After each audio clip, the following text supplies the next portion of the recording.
Amén. Y gracias a Dios. Gracias, hermanita Marta León, por hacerse cargo de la oración inicial. Muy buena tarde para todos. Bienvenidos. Es viernes y al ser viernes estamos viendo nosotros soteriología, es decir, la doctrina de la salvación a la luz de la Sagrada Escritura. Hace 8 días hablamos nosotros acerca de la suficiencia del sacrificio de nuestro Señor Jesucristo. El sacrificio de Cristo es suficiente. Eh, Vimos que la expiación fue realizada de manera independiente y aparte de aquellos que acabarían participando de sus beneficios. Vimos que la expiación es una obra única, acabada e irrepetible. Vimos que la expiación es una obra eficaz en el sentido de que Cristo ha salvado realmente a su pueblo. No intentó salvarlo, sino que realmente lo salvó. Claramente lo enseña la Sagrada Escritura. Y hoy nos corresponde el tema que tiene que ver con el alcance de la expiación. Ese es el tema, ese es el título de hoy. El alcance de la expiación. Cuando hablamos del alcance, estamos hablando de hasta dónde llega la expiación. La expiación es eficaz. ¿Hasta dónde es eficaz? La expiación es aquella obra por medio de la cual, a través del sacrificio de nuestro Señor Jesucristo, los hombres son salvados. La pregunta es, ¿cuáles hombres? No se adelante, por favor, no se apresure, por favor, a responder nada, porque si usted responde, yo le voy a pedir un sustento bíblico. El problema de siempre es que la gente se apresura, la gente es muy ligera para responder, pero responden sin argumentos. La gente contesta, pero sin argumentos bíblicos. Entonces, se convierte esto en ese cristianismo que hay por ahí, que es un cristianismo completamente superficial, donde la gente dice cosas, pero no es capaz de abrir la Biblia para respaldar lo que está diciendo. Y usted y yo tenemos que siempre estar listos y siempre estar preparados para presentar defensa de ese evangelio que decimos nosotros conocer y que decimos nosotros creer, en el cual decimos nosotros que creemos. ¿Por quiénes murió el Señor Jesucristo? Bueno, usted va a encontrar que hay diferentes versiones de acuerdo al conocimiento que tenga la persona en su cabeza. Los unos van a decir que Cristo murió por todos los seres humanos. Los otros van a decir que Cristo murió por un grupo selecto, y los otros van a decir que Cristo realmente no murió por nadie. Y yo he escuchado a personas que dicen eso, ¿no? Cuando dicen que Cristo murió por todos los seres humanos, pues entonces abren la expiación en su alcance a absolutamente todos los seres humanos. Eso tiene un grave problema. ¿Por qué tiene un grave problema? Porque hace que la expiación no sea eficaz entonces. El que sostiene esa idea no se da cuenta. El que sostiene esa idea convierte la expiación en un intento. Un intento de salvar a todos los hombres, pero evidentemente no todos los hombres son salvos. Hay seres humanos que se encuentran en el infierno. Y se encuentran en el infierno, eso quiere decir que no son salvos. Ahora, no son salvos, pero como dicen ellos, sostienen ellos, Cristo murió por todos los seres humanos. Entonces, ¿cómo así? Murió por todos los seres humanos, pero muchos seres humanos, con todo y que Cristo murió por todos los seres humanos, se fueron al infierno.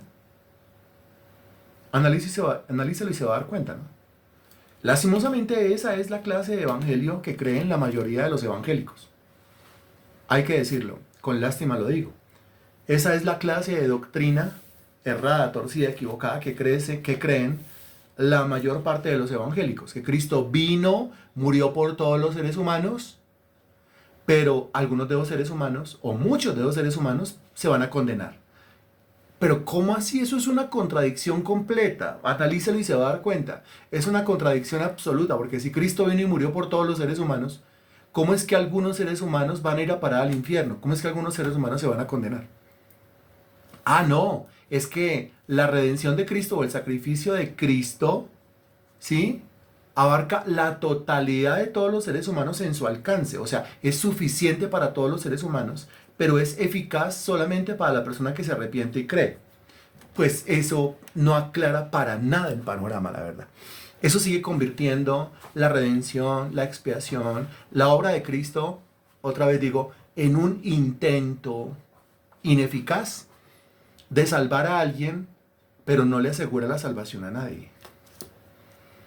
Y si Cristo vino a intentar salvar, pero no le asegura la salvación a nadie, porque como dicen ellos, todo depende de si el hombre cree y todo depende de si el hombre se arrepiente, porque también ponen el arrepentimiento y la fe es en las manos de los hombres.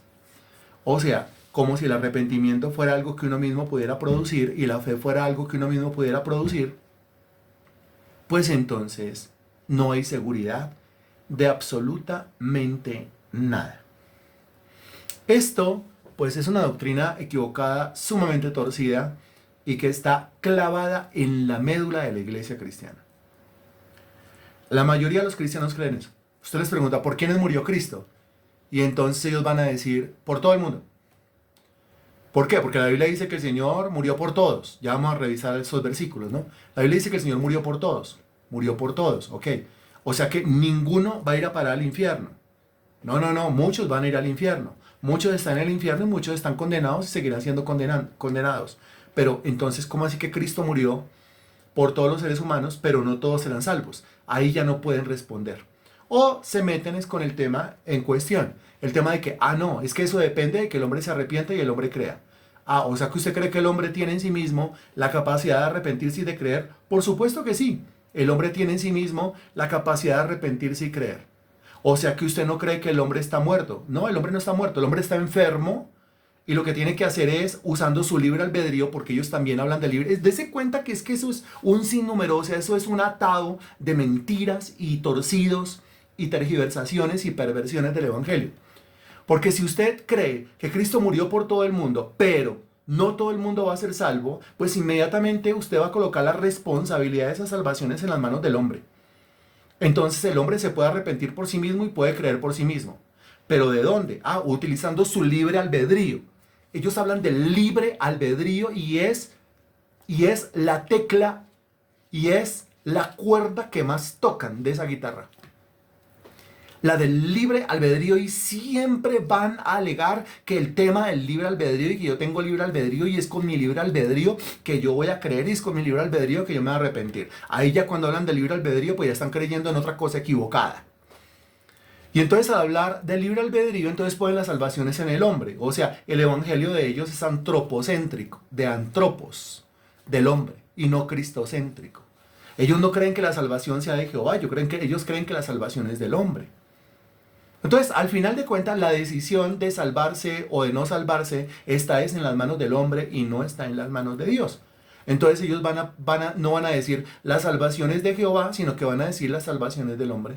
Y no van a decir alabado sea Jehová por la salvación, sino alabado sea el hombre porque usando su libre albedrío, usó su capacidad para arrepentirse por sí mismo y usó su capacidad para creer por sí mismo. Gracias a eso, el sacrificio del Señor Jesucristo, pues no fue solamente un intento de salvar, porque también tergiversado el texto de Apocalipsis capítulo 3, he aquí yo estoy a la puerta y llamo, si alguno oye mi voz y abre la puerta, entraré con él, cenaré con él y él conmigo.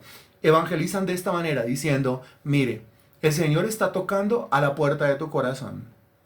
Y el Señor va a golpear, pero no va a entrar, solamente golpea, él no entra porque él es un caballero. Entonces tú tienes que abrir la puerta desde adentro. Si tú no abres la puerta, el Señor no va a entrar. Si el Señor no entra, tú te vas a perder. La salvación está en tus manos. Ahora alguno dirá, pero ese versículo está en la Biblia. Sí, está en la Biblia, pero ese versículo está dirigido a la iglesia de la Odisea. O sea, no está dirigido a incrédulos, de modo que no es un versículo para evangelizar.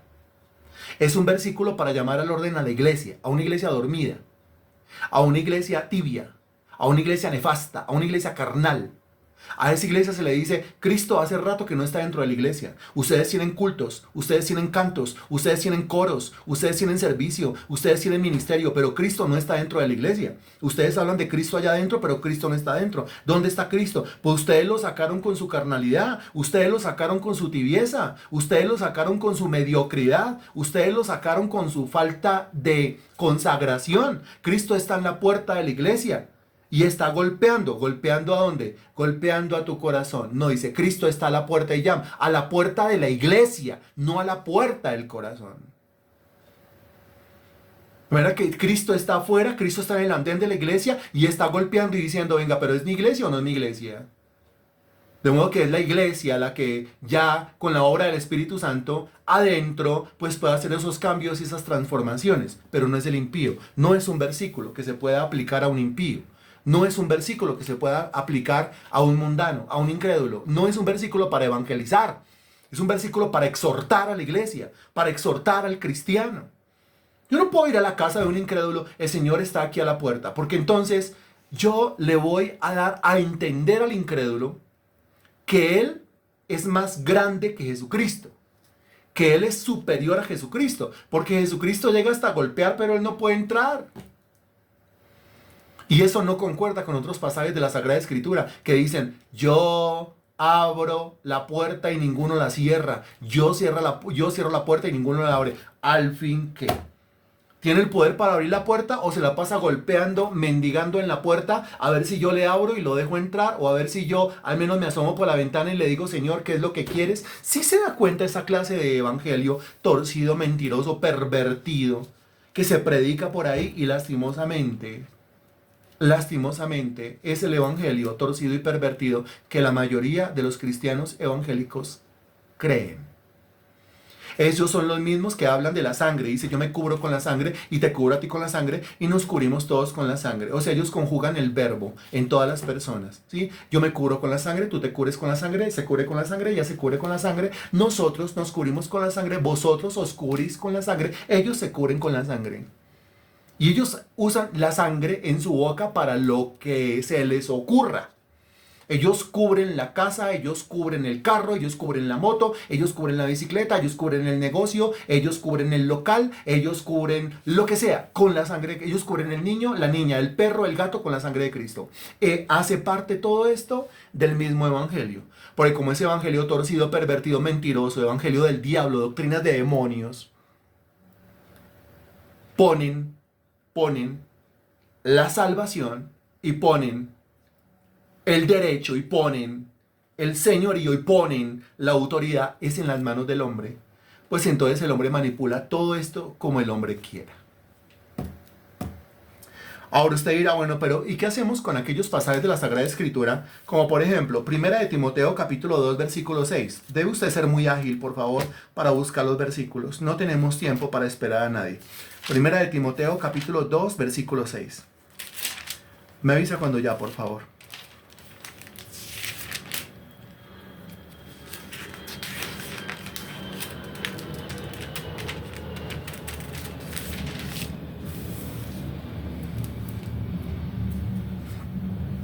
Ya, ok. Yo comienzo a leer. Una sola persona que diga ya y yo comienzo a leer. ¿Listo? Dice el texto, el cual se dio a sí mismo en rescate por todos, de lo cual se dio testimonio a su debido tiempo. Entonces usted va a encontrar que estas personas van a tomar versículos, los que siempre usan son estos. O sea, eso se lo sabe porque eso, mire, eso es como cuando viene a la puerta a tocar un testigo de Jehová, usted habla con un testigo de Jehová, si usted le presta atención, si usted le para bolas, ellos siempre utilizan los mismos versículos. Que dicen, no, el testigo de Jehová está sumamente preparado y tiene mucho conocimiento. No, eso no es cierto. Ellos siempre van a utilizar los mismos versículos. No cambian de versículos, porque eso les funciona con los ignorantes. Entonces no van a cambiar de versículos. Y las personas que sostienen esa enseñanza, que Cristo murió por todos los seres humanos, absolutamente por todos los seres humanos, que intenta salvar al hombre, que va y le golpea la puerta del corazón, pero si el hombre no quiere, pues el hombre se condena. Eso es una mentira. Ojo, es una mentira. Y ellos siempre van a utilizar los mismos versículos. El cual se dio a sí mismo en rescate por todos. Y se ve, así dice, aquí dice que se dio en rescate. ¿Por quién? Que se dio en rescate por todos, dice. Ajá. Y van a utilizar otros versículos. Segunda de Corintios, búsquelo por favor. Segunda de Corintios, capítulo 5.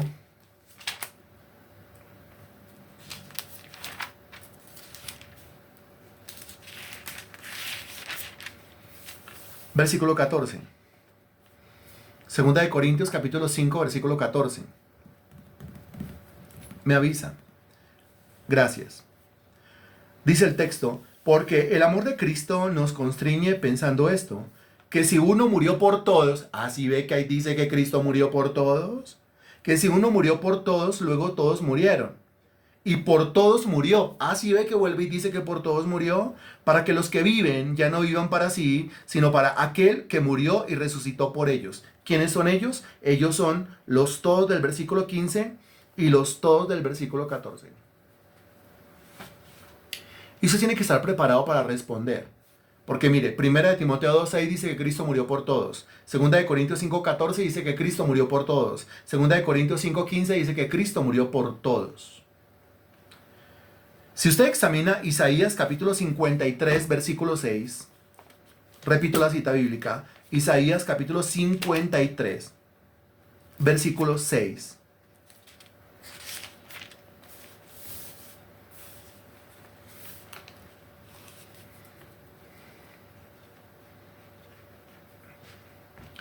Texto que también utilizan para respaldar su idea. Dice, todos nosotros nos descarriamos como ovejas, cada cual se apartó por su camino, mas Jehová cargó en él el pecado de todos nosotros. Dice todos. Todos, frase inicial, todos, frase final. Todos al principio, todos al final. Y ellos le van a decir, el texto dice, todos nosotros nos descarriamos como ovejas, cada cual se apartó por su camino, mas Jehová cargó en él el pecado de todos nosotros. Todos nosotros. Cuando usted le pregunta quiénes son nosotros, dice todos nosotros los seres humanos. Todos los seres humanos. Ellos van a decir, primera de Timoteo 2, ahí dice que Cristo murió por todos. Segunda de Corintios 5:14 dice que Cristo murió por todos. Segunda de Corintios 5:15 dice que Cristo murió por todos. Isaías 53, ahí dice que Cristo murió por todos. Si usted busca la carta a los Hebreos en el capítulo 2, versículo 9. Hebreos 2, 9.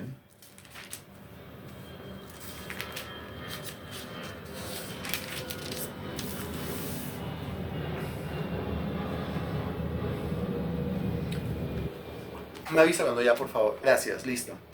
Dice, pero vemos a aquel que fue hecho un poco menor que los ángeles, a Jesús, coronado de gloria y de honra, a causa del padecimiento de la muerte, para que por la gracia de Dios gustase la muerte por todos. Gustase la muerte por todos, dicen ellos, por todos. Entonces, estos son los versículos que siempre van a esgrimir ellos. Quizá uno más o uno menos. Ahorita miramos otros. 1 Timoteo 2:6 va 1, 2 de Corintios 5:14 van 2, 2 de Corintios 5:15 van 3, Isaías 53:6 van 4, Hebreos 2:9 van 5. ¿En qué se parecen estos 5 versículos? En que los 5 versículos dicen que Cristo murió por todos. Y esos son los 5 versículos que las personas que sostienen estas ideas siempre van a usar. Ahí sí se los memorizan. Y se los memorizan para contender y para argumentar y para contrarrestar cuando alguien viene a hablar una cosa diferente. Pero repito, todo esto es mentira. Y usted dirá, pero ¿cómo va a decir que es mentira si está en la Biblia? Claro. Pero es que todo esto es una mentira a raíz de una mala interpretación, de una tergiversación de los textos bíblicos, como lo vamos a ver ahorita. Pero otros pasajes, por ejemplo, Romanos capítulo 5, versículo 12.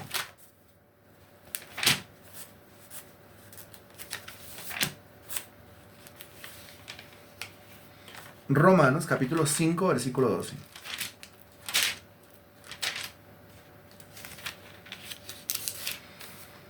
Dice, por tanto, como el pecado entró en el mundo por un hombre y por el pecado la muerte, así la muerte pasó a todos los hombres por cuanto todos pecaron.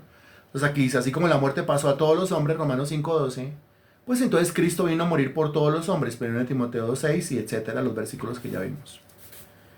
Evangelio según Mateo, capítulo 7, versículo 13.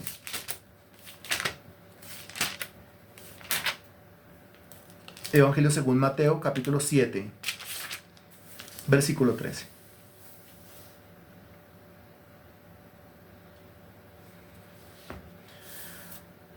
Dice, entrad por la puerta estrecha, porque ancha es la puerta y espacioso el camino que lleva a la perdición, y muchos son los que entran por ella.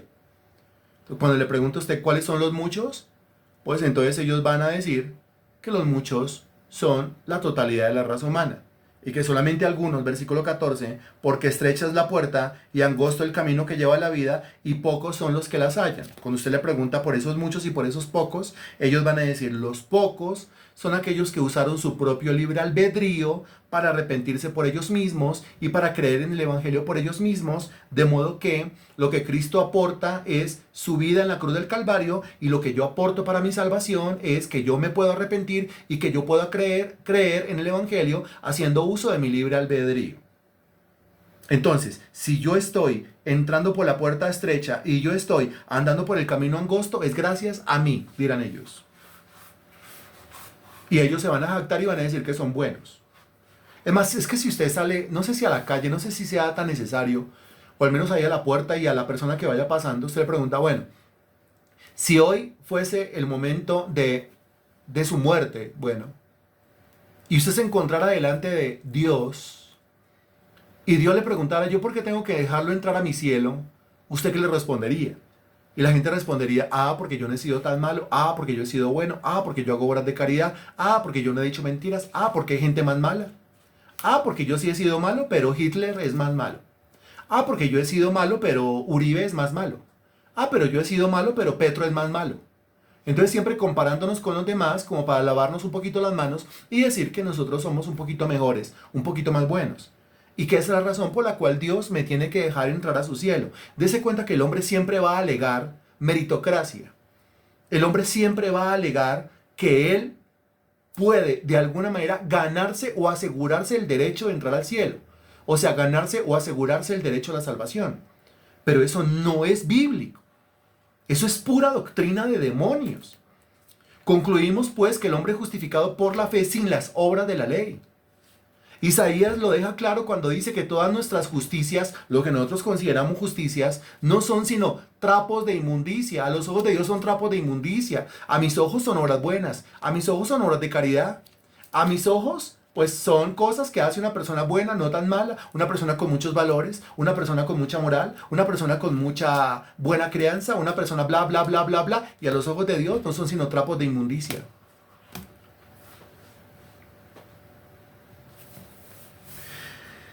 Ahora, si usted revisa Primera de Pedro, capítulo 3, versículo 18, por favor.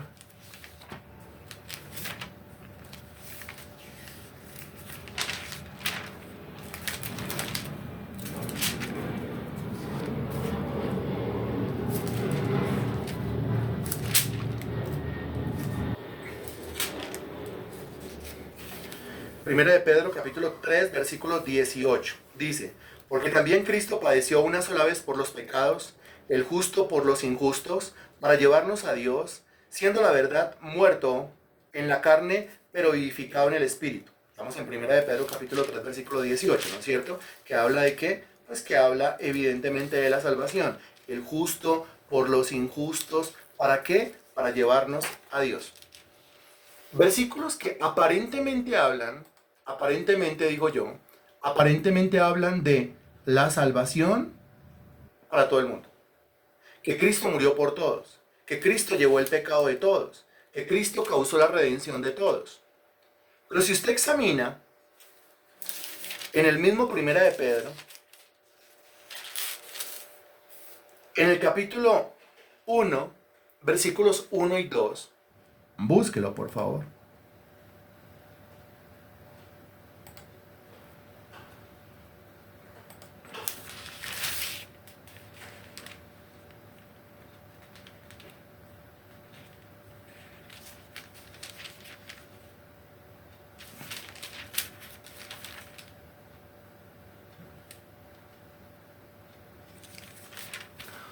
Dice, Pedro, apóstol de Jesucristo, los expatriados de la dispersión en el Ponto, Galacia, Capadocia, Asia y Bitinia. Elegidos según la presciencia de Dios Padre en santificación del Espíritu, para obedecer y ser rociados con la sangre de Jesucristo, gracia y paz os sean multiplicados. Revisa otra vez, por favor, el versículo 2 y dígame de quiénes habla el versículo 2, si es tan amable.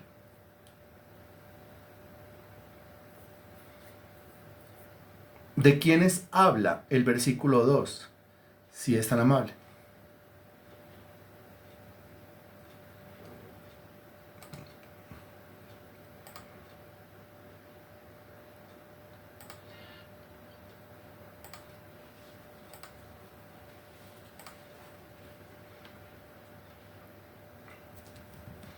Ahí dice claramente, elegidos según la presciencia de Dios Padre en santificación del Espíritu, para obedecer y ser rociado con la sangre de Jesucristo, gracia y paz os sean multiplicadas. El tema es el siguiente. En el interior de las cartas, en el interior de las epístolas, usted se encuentra con que el apóstol está escribiendo y está diciendo que Cristo murió por todos, que Cristo nos redimió a todos, que Cristo hizo la expiación por todos. Pero en los encabezados de las cartas, el apóstol deja claro, los apóstoles dejan claro a quién va dirigida la carta. Como en este caso, en el interior de la carta, el apóstol dice, Cristo murió por todos. En el encabezado de la carta, ¿a quiénes está dirigida la carta? Yo creo que ahí usted está captando lo que yo le estoy queriendo decir. ¿No es cierto? En el interior de la carta usted encuentra, Cristo murió por todos, redimió a todos, hizo la expiación por todos, se convirtió en la propiciación por todos, derramó su sangre por todos, nos compró a todos, nos salvó a todos. En el encabezado de la carta deja claro a quiénes está dirigiendo la carta. A quiénes está dirigiendo la carta. Eso ya lo escribió usted, pero usted tiene que volverlo a escribir. A ver si nos estamos entendiendo.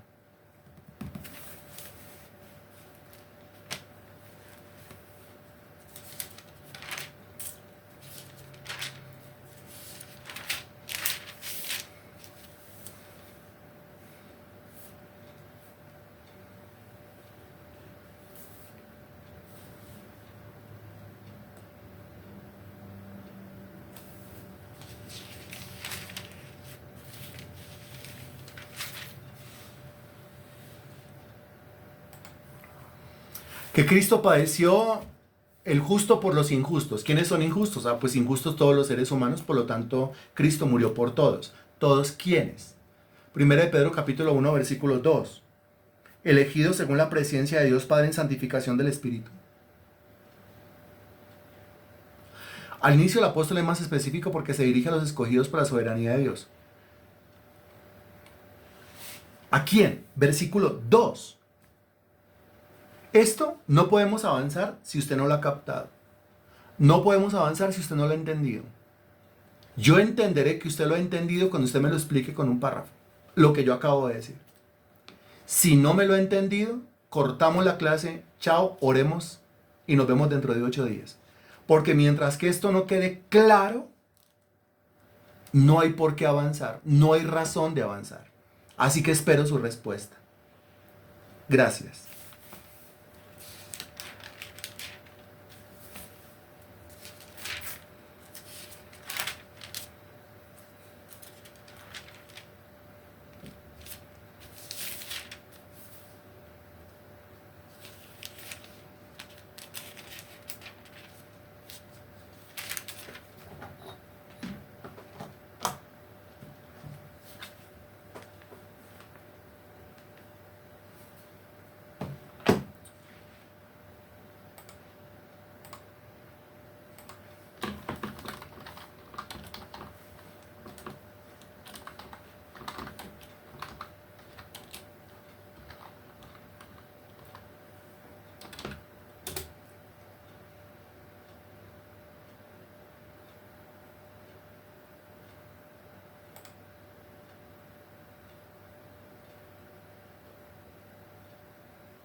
Yuhu. Usted tiene que meter las dos respuestas, las dos ideas en una sola respuesta. Tiene que incorporarlas para que diga algo.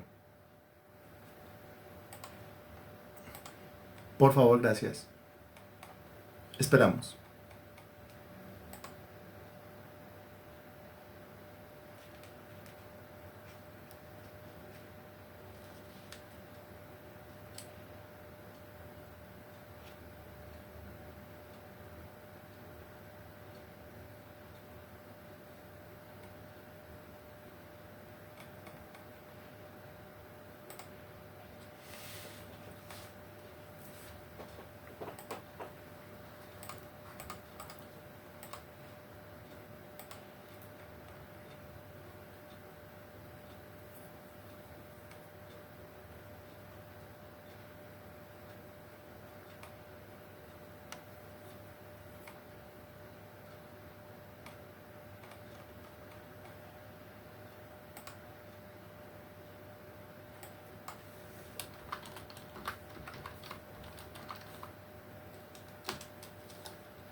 Yuhu.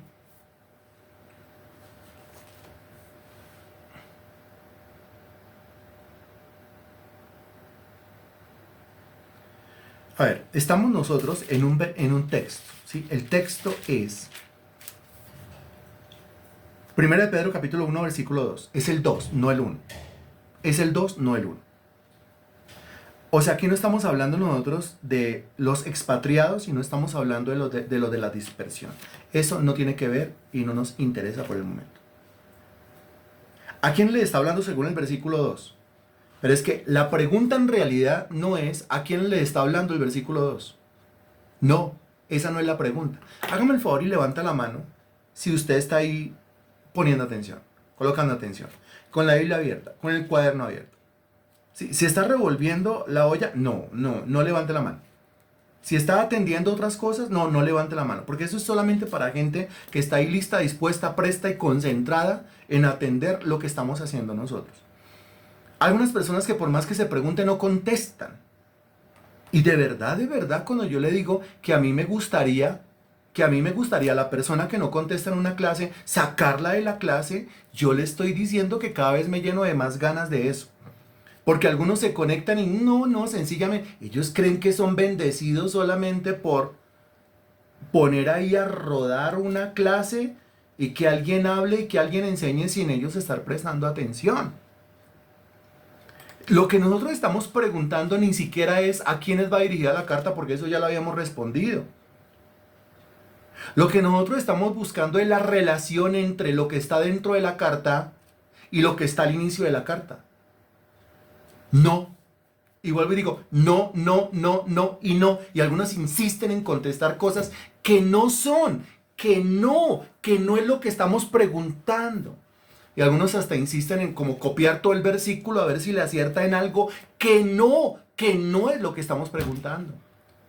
Lo que estamos diciendo es, dentro, en el interior de la carta se dice que Cristo murió por todos.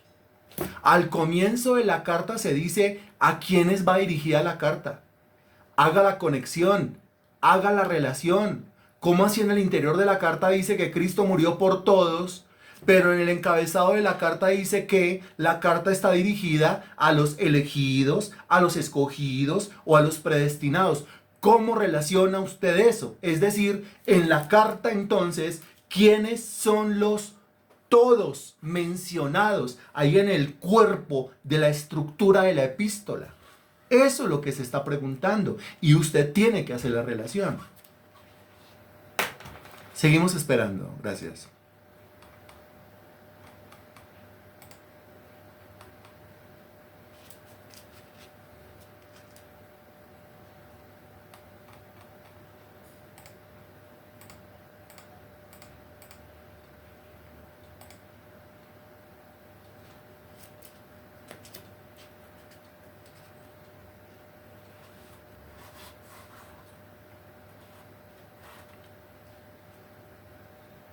Sí, pero le falta un pedazo. Es decir, cuando dice, por todos los elegidos según la presencia de Dios, por todos, pero ¿a qué te está refiriendo? Está dirigida a todos los elegidos, pero ¿a qué te está refiriendo? Los escogidos son todos, ¿sí? Todos, pero ¿qué fue lo que pasó con todos? ¿A qué se está refiriendo? Ah, murió. Ah, eso ya es otra cosa completamente diferente. Lo que se entiende entonces muy bien, Magda Xiomara, es que murió por todos los elegidos según su presencia. Porque es que el apóstol no puede estar repitiendo en todos los versículos que esto va dirigido para los escogidos, que esto es para los elegidos, que esto es para los predestinados, que esto es para los predestinados, que esto es para los elegidos, que esto es para los escogidos. Sencillamente usted lee el encabezado de la carta. ¿A quiénes va dirigido? Es como si en el encabezado de la carta usted encontrara saludo a todos los habitantes de Júpiter. Entonces usted ya sabe que todo el contenido de la carta, por más que tenga un capítulo, 2 capítulos, 5 capítulos, 10 capítulos, 20 capítulos o 150 capítulos como los Salmos, pues todos esos 150 capítulos estarán dirigidos a, según el encabezado de la carta, a todos los habitantes de Júpiter. ¿Estamos claros con eso? ¿Cuál es el problema entonces? El problema es que yo leo por allá en el capítulo 24 o en el capítulo 110 o en el capítulo 123 un versículo sin tener en cuenta el encabezado, o sea, sin tener en cuenta los destinatarios de la carta. Eso va dirigido para los habitantes de Júpiter, pero no lo tengo en cuenta porque eso no lo leí, porque eso no lo estudié. Entonces yo me agarro de un versículo que encontré por allá en el interior de la carta. Y ese versículo lo tuerzo, lo tergiverso y lo saco para demostrar una idea que yo tengo en la cabeza. Pero ese versículo está dirigido, según el encabezado, para todos los habitantes de Júpiter. Usted no se lo puede aplicar a los habitantes de Saturno. Usted no se lo puede aplicar a los habitantes de Marte. ¿Me estoy haciendo entender? Usted no se lo puede aplicar a los lunáticos, o sea, a los que viven en la luna. Usted no se los puede aplicar a los ángeles ni a los demonios. Se lo tiene que aplicar a todos los habitantes de Júpiter. ¿Me estoy haciendo entender?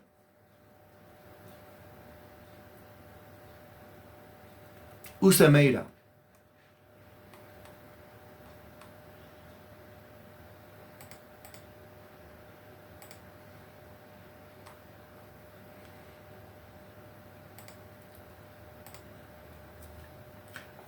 Marta leo muy bien. A unas personas específicas. Por eso, como es una carta, ¿usted se acuerda del colegio? Cuando le hacían a uno hacer cartas, cuando uno llegaba en esa materia, llegaba a ese apartado de la elaboración de cartas. ¿Sí se acuerda?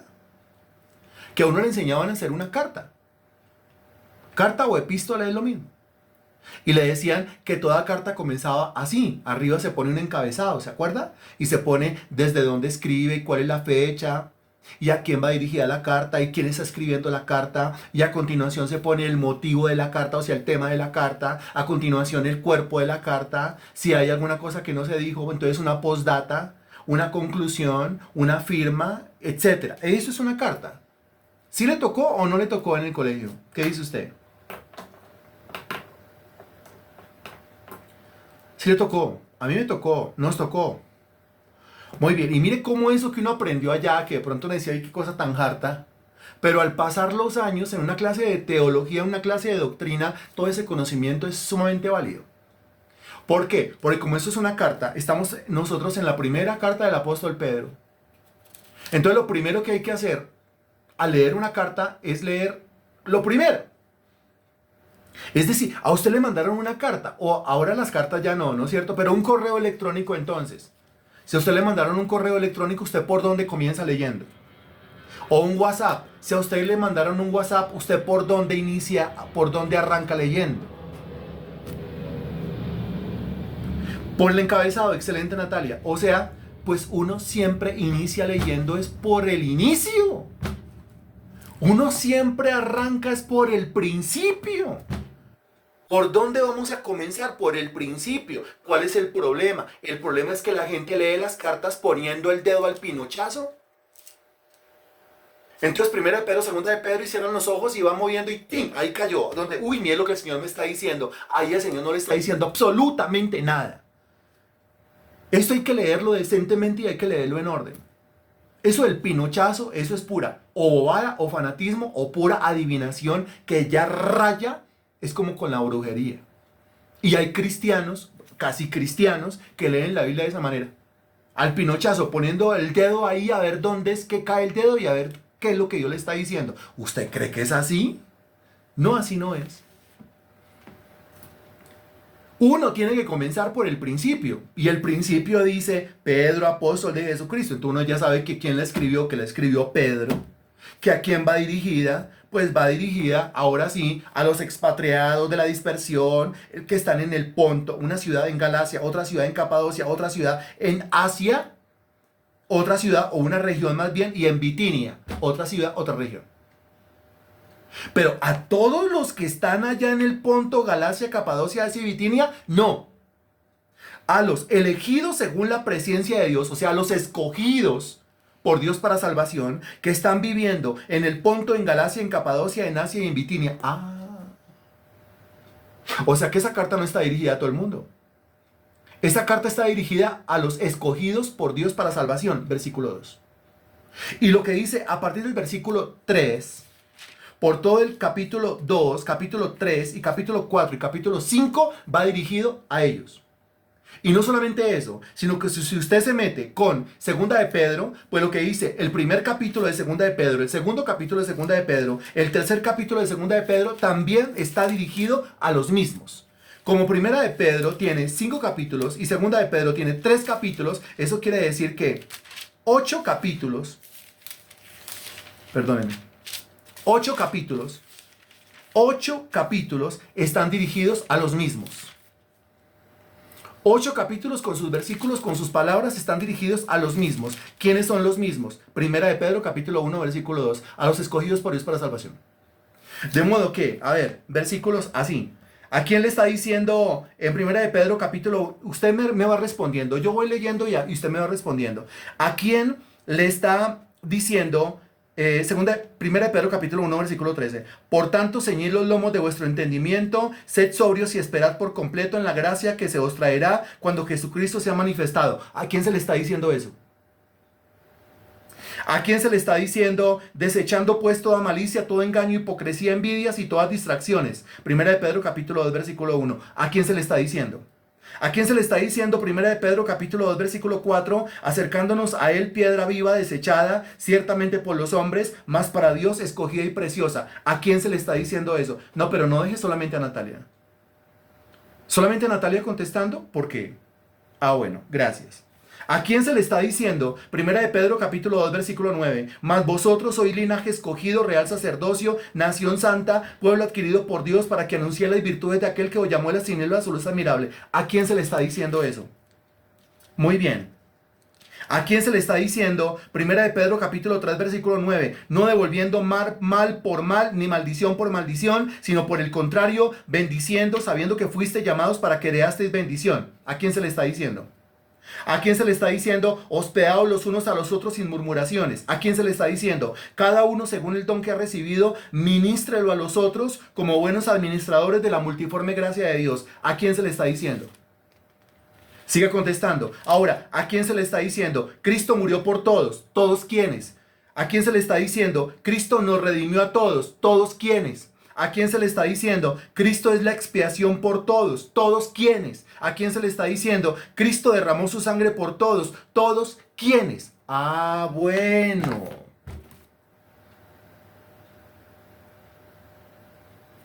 ¿Está claro lo que acabamos de decir? ¿Está claro lo que acabamos de decir? Y lo mismo pasa con todos estos textos. Si usted examina 1 Timoteo 2:6, que dice que Cristo murió por todos, si usted va al encabezado o de 1 Timoteo o de 2 Timoteo, ¿a quién está dirigida la carta? Pues primero está dirigido a Timoteo, que es un escogido por Dios para salvación. Y en Timoteo están representados todos los escogidos por Dios para salvación, es decir, todos los predestinados. O sea, cuando en 1 Timoteo 2 se dice que Cristo murió por todos, esos todos son los mismos de 1 de Pedro capítulo 1 versículo 2, es decir, los escogidos. Ahora sí. Sí. En 2 de Corintios capítulo 5 versículos 14 y 15, que dice que Cristo murió por todos, Cristo murió por todos, Cristo murió por todos, Cristo murió por todos. Si usted revisa los encabezados se va a encontrar con exactamente lo mismo. Que la carta está siendo dirigida a los escogidos por Dios para salvación que están en Corinto. Si usted revisa Isaías capítulo 53 versículo 6, pues es una cosa. Pero si usted examina Isaías 53, 12, hágame el favor. Que el problema es que el cristiano solamente lee un versículo allá aislado como a dedo y dice, mire que Dios me está hablando. Dios no le está hablando. Póngase a leer y a estudiar seriamente la Biblia. Y deje esas cosas, que eso no es de Dios. En Isaías capítulo 53 versículo 6, ya lo leímos.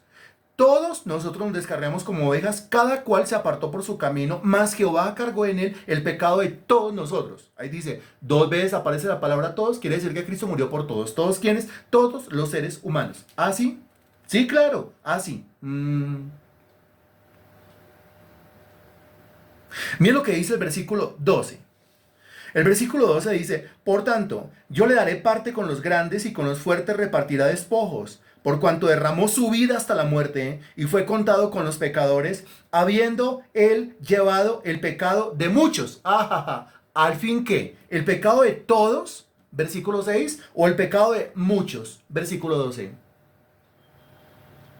Ahí cuando usted comienza a esgrimir estos versículos, créame, las personas que creen estas mentiras ya no saben qué hacer. Pero ¿y cómo así que el versículo 6 me dice que el pecado de todos? ¿Y cómo así que el versículo 12 me dice que el pecado de muchos? Solamente una persona en cuyo interior more realmente el Espíritu Santo, que no está acostumbrada a debatir la palabra de Dios, sino que la reciba mansamente, va a poder explicar esto. Va a poder explicar que los todos en el versículo 6 son los mismos muchos del versículo 12. Que los muchos del versículo 12 son los todos del versículo 6. Y que los todos y los muchos son los mismos, los escogidos por Dios para salvación. Todos los escogidos por Dios para salvación, versículo 6, que son los muchos, indicando la cantidad de escogidos por Dios para salvación. Y que todos los muchos serán salvos por la gracia de Dios. Los todos son los escogidos para salvación por Dios. Natalia, excelente. Como se puede dar cuenta usted, eso es doctrina seria, es doctrina profunda, ¿no?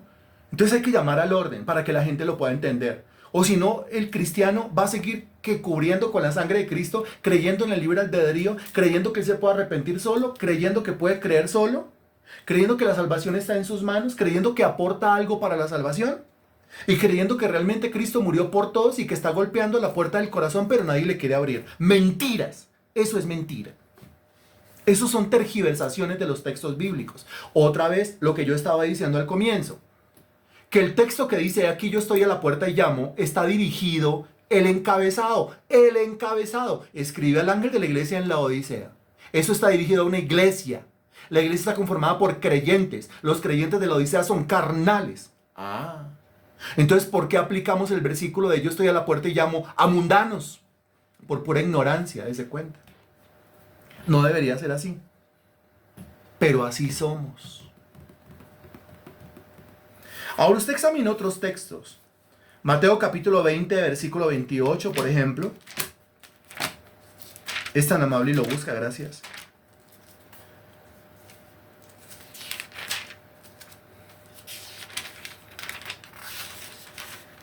Mateo capítulo 20, versículo 28.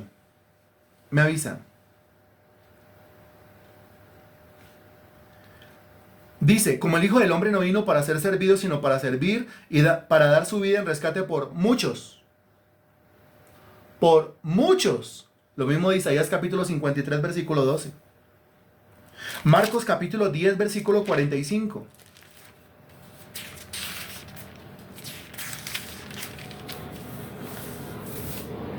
Marcos capítulo 10, versículo 45.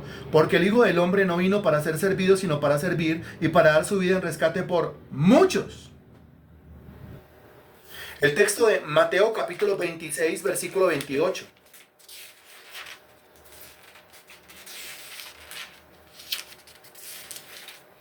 Mateo capítulo 26, versículo 28. En la misma institución de la Santa Cena, el Señor hablando de su sangre. A ver si dice que es que el Señor derramó su sangre por todos. Ahí dice claramente, porque esto es mi sangre del nuevo pacto, que por muchos es derramada para remisión de los pecados. ¿Por muchos o por todos? Por muchos. Y aunque el versículo dijera todos, esos todos son los muchos. Y los muchos son los de 1 de Pedro capítulo 1 versículo 2. O sea, los elegidos, los escogidos por Dios para salvación desde antes de la fundación del mundo.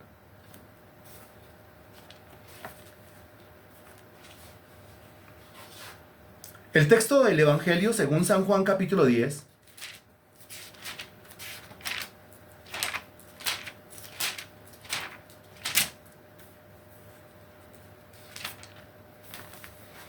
Juan capítulo 10, versículo 11. Me avisa, por favor. Dice, yo soy el buen pastor su vida da por las ovejas. Mas el asalariado y que no es el pastor, de quien no son propias las ovejas, ve venir al lobo y deja las ovejas y huye, y el lobo arrebata las ovejas y las dispersa. Así que el asalariado huye porque es asalariado y no le importan las ovejas.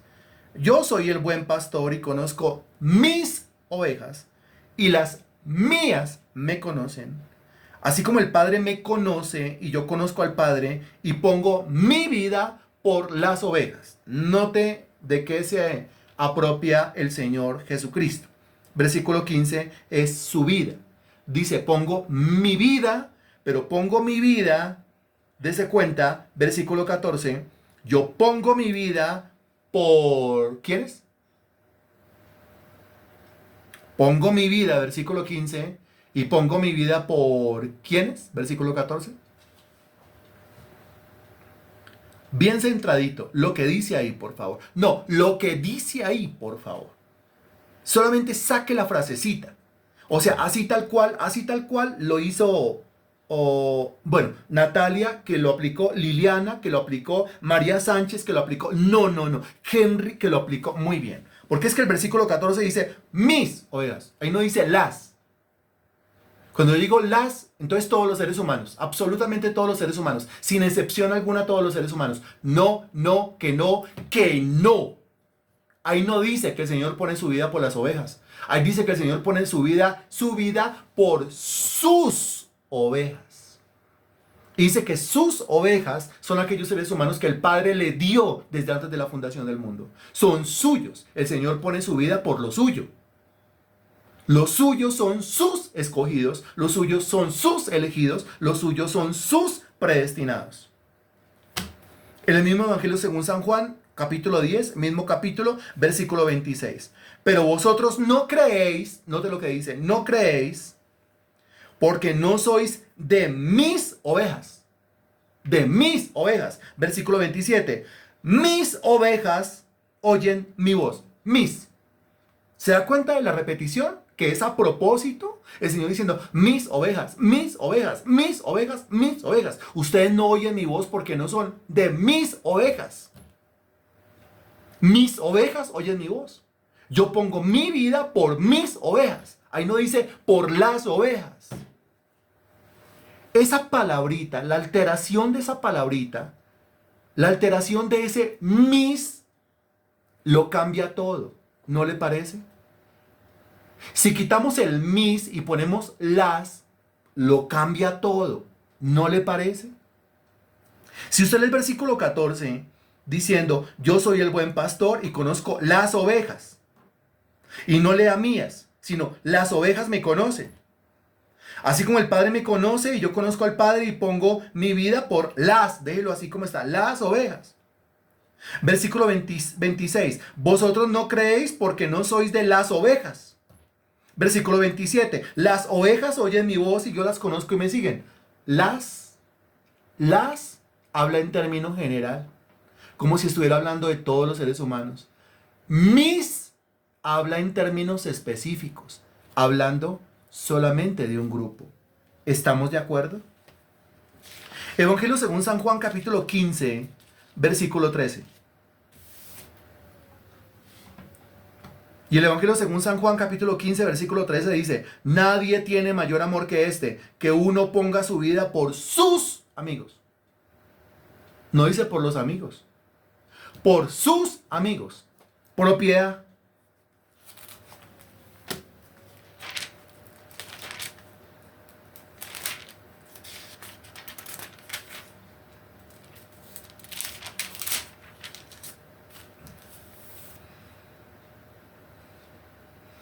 En Hechos de los Apóstoles capítulo 20, versículo 28. Hechos 20, 28. Un par de versículos más y terminamos.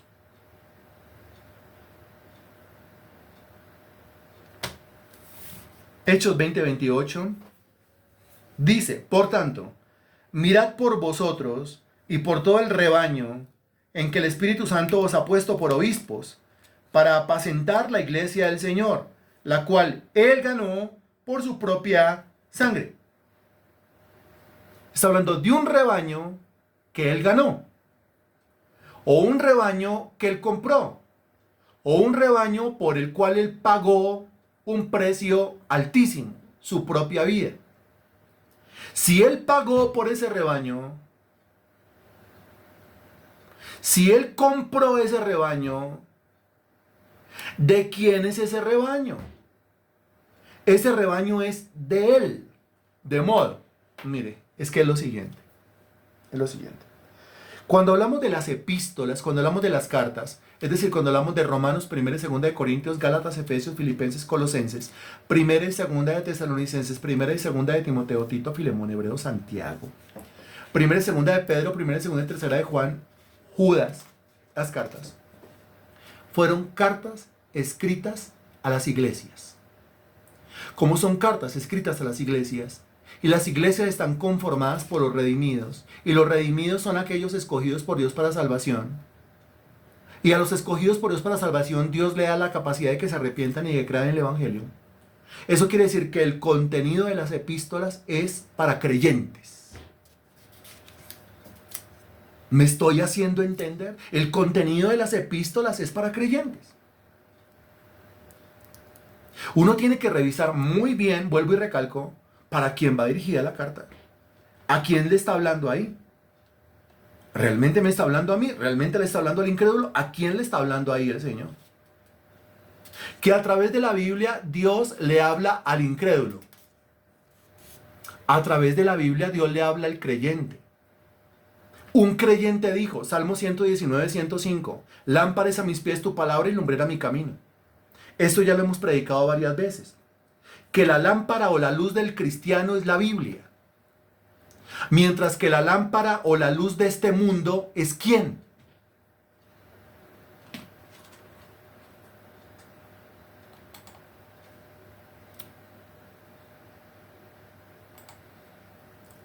¡Uy, Santísimo Señor! Mire, estoy que me persino, si no es porque soy un creyente convertido al Evangelio, no me persino. Pero no sé cómo reaccionar yo aquí. Según la Biblia, ¿cuál es la lámpara o cuál es la luz de este mundo? Qué terribles respuestas, estimados hermanos en Cristo. Lleve su cabeza a los textos bíblicos. La luz del mundo, la lumbrera del mundo, la lámpara del mundo. ¿De quién se dice? ¿De quién se habla? ¡Qué terribles respuestas, estimados hermanos en Cristo! Estoy ya que me pongo a llorar, realmente. ¿A quién el Señor Jesucristo le dijo que era la luz del mundo? ¿A quién el Señor Jesucristo le dijo que era la luz de la tierra, la sal de la tierra? ¿A quién? No, no, no y no. ¿A quién? A mí. El Señor dice en el Sermón del Monte, vosotros sois la luz del mundo. ¿A quién le está hablando? A los creyentes. ¿A quién le está hablando? A los cristianos. ¿El diablo es la luz del mundo? Cristo es la luz del mundo, pero es que le tengo noticia, el Señor Jesucristo vivió acá y por medio de la ascensión está sentado a la diestra del Padre. De modo que Cristo dijo claramente que la luz del mundo era usted y la luz del mundo soy yo. La luz del mundo somos nosotros.